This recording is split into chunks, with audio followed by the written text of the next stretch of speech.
When you interview candidates, you really have three main objectives that you need to accomplish during your process. First, of course, you need to verify that the candidate has the skills, experience, and culture fit for your office. But you need to do that while also getting their buy-in. They need to like you as much as you like them. And then, of course, you have to do all of this as quickly as possible because you're busy and your candidate's busy. And if you put too many steps into your process, you risk losing great candidates along the way because another employer swoops them up. So how do you get all of the information that you need to make an informed decision about a candidate, and how do you do that as quickly as possible? Hi, I'm Vanessa Rosenblum. I'm the president of R.E.A Staffing, where we are passionate about fostering careers in real estate and growing real estate teams. And while I don't have a magic bullet or a magic solution for you, I do have some well-researched suggestions to help you navigate the interview process and screen your candidates as effectively and efficiently as possible. In this video, I'm going to take you through a three-part interview framework. And I'm using the three-part framework because you really need to meet with a candidate 3 times before you make a hiring decision, but you might actually need an additional step in your own process. So this is a suggestion, it's not a hard rule, but it's easier to talk about it as a 3-part process. Now, I've created an interview guide to go along with this video. So what I recommend that you do is that you pause this video and you go to proreastaffing.com, go to resources, interview guide, and download the interview guide so that you can follow along as we go through this talk today. I'll see you back in a second. All right, so do you have your interview guide? Now, before we dig into it, we screen real estate assistants. We place real estate assistants with real estate teams. And no matter what the specifics of the job description are, there are really 5 key qualities or traits that every person we place has to demonstrate. These are just universal for this job. And so as you're interviewing your candidates, you need to be thinking about whether or not they possess these traits. So these are the things to keep in mind throughout your entire interview process. First is a demonstrated ability to organize themselves and others, to create systems and consistently manage processes. I mean, that's basically what a real estate assistant does all day, right? The next is they need to pay close attention to detail while working in a fast-paced and rapidly changing environment. Next, they need to be a leader in their role. They need minimal supervision or direction, and in fact, they need to naturally manage up. They need to develop solid strategies for solving problems. So this is the person who sees a problem and comes to you with 3 solutions for you to pick from, right? We love those people. And then finally, we're looking for someone who is a natural caretaker.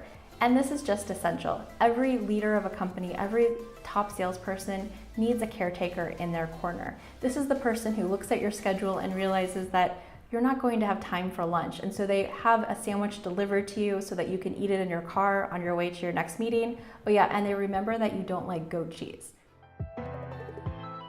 So the first step in every interview process should be a phone interview. This is just a really quick and efficient way to screen out the people who have low energy, who lack the level of professionalism that you require, and who just don't meet the basic requirements of your job. Make it simple and use an online scheduling system like youcanbook.me or simplybook.me. These are easy to use online schedulers that will link to your calendar, and you can just email the link to candidates and they can book themselves on your calendar. And then you can just go boom, boom, boom, boom, boom through your phone interviews.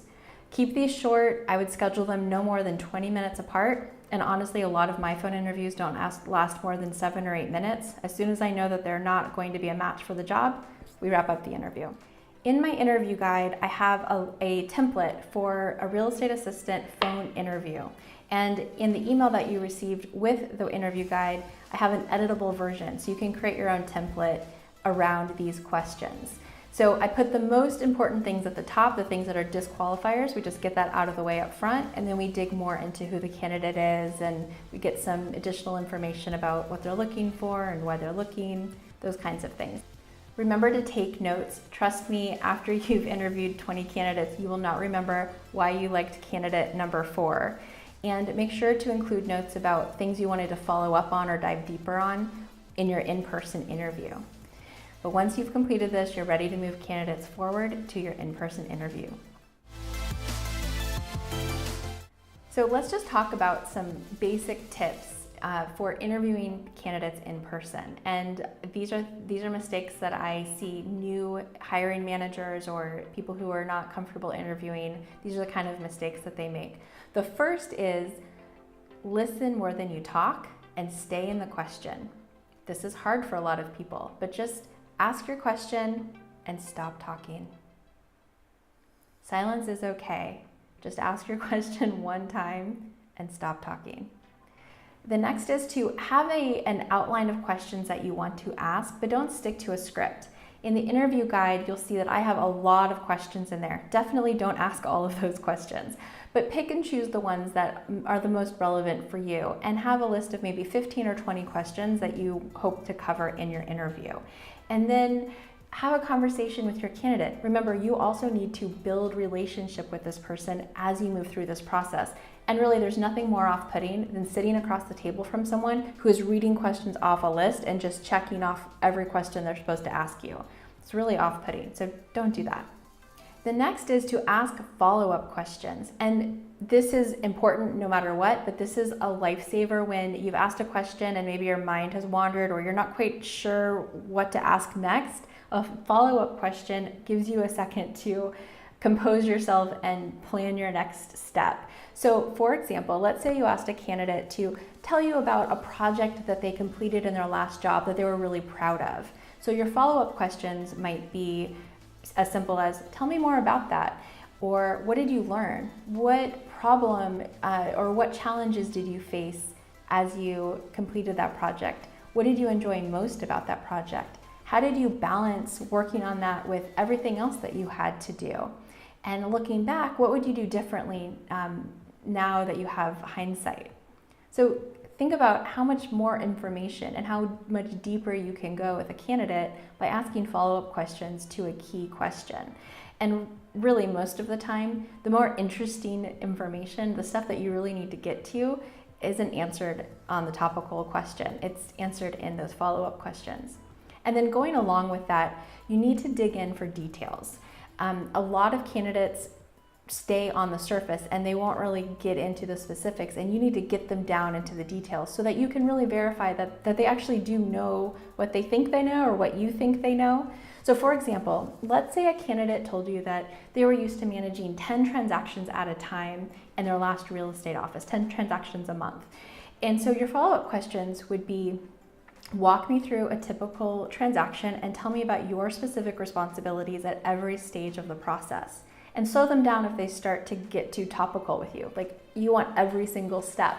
And this will really clue you into really how much they were involved in those transactions. Other questions might be, how did you organize your files? And how often did you communicate with the other parties in the transaction? I would also want to know if something was going off the rails in a transaction, at what point did you bring your agent back into the deal? And then finally, what types of problems were you able to handle on your own? So that tells you whether or not this person was just collecting signatures or if they were really managing the transaction. So interviews are more than just about gathering information. They're also about building relationship. And so you need to make sure that you take the time in this first face-to-face interview to share a little bit about the company and about yourself. And if you're interested in a candidate, there are 3 important questions that they must be able to answer before they walk out of their first in-person interview. This is to secure their buy-in so that they'll stick with you through the rest of your interview process, because we're not done yet. So the first thing that candidates need to know and want to know is, why are you passionate about what you do? Why are you on this mission? And why should they join you on this mission? That's key. Second, they want to know why you're interested in them. What is it about them that has you excited? They want to know why they're valued. And then finally, they want to know how they can win with you, how they can add value. And think about this. If they're currently employed and they're considering changing jobs, and that's the scenario for most candidates these days, they want to know that they're going to be successful in their new job, that they're going to succeed and win with you. So if they're not clear about that, or if they have concerns about whether or not they can meet your expectations, they're probably not changing jobs. So it's important that they have that information at this point in the process. But at this stage, after you've met with a candidate at least once in person, this is where you can have candidates complete a behavioral assessment or do some kind of homework or skill assessment outside of your office. I'll create another video and I'll talk about the DISC and how to use behavioral assessments during your interview process, but we just don't have time to get into that on this video, but I'll make sure to tag it. And by the way, if you'd like to be notified of new videos as we put them out, make sure to subscribe and ring the bell so that you're notified when we post new videos. All right, so at this point, you've narrowed down your field to 2, maybe at the most 3 of your top candidates. And now it's time to go deep. This is a long interview. This is your skill assessment and goal alignment interview, and it should last at least 3 hours, maybe 4 hours. And during this interview, you need to accomplish 3 important things. The first is to validate skills. Now, we've tried every skill assessment under the sun, and there is just nothing that compares to putting a candidate at their future desk and asking them to complete a real-world project to validate that they really do know how to do the things that they say they know how to do. The next is assessing culture fit. So if this candidate walks into the office and they suddenly realize that they're going to be alone in a back office and have no interaction, and that doesn't work for them, wouldn't you rather they figured that out now? And vice versa. If your office is wild and crazy and people are running around and it's stressful and there's papers flying, that's going to be great for some people and a total nightmare for others. And you need to see how they fit into the vibe in your office. So they need to be in there during work hours, if at all possible. Now, I realize that if this is a confidential search, you can't do that, but you could at least bring them in on a Saturday so they can see the space and hopefully meet some of the other people that they'll be working with on your team. Finally, this is your chance to talk about standards, expectations, vision, and mission, and goals. This is the deep stuff. So this is when you ask questions like, how should I manage you? How honest can I be with you? What is it about our mission that you connect with? You know, this is where you share, these are my standards. This is what I expect from the people around me. Can you live up to that? And vice versa. What do you expect from me as your boss? You know, candidates might say things like, I expect you to be perfectly honest with me. If I'm bothering you, tell me. Or if you set a meeting with me, I expect that you honor it. So you guys, this is your chance to come into alignment so that you guys can move together with a strong foundation of trust and respect and communication. This is essential.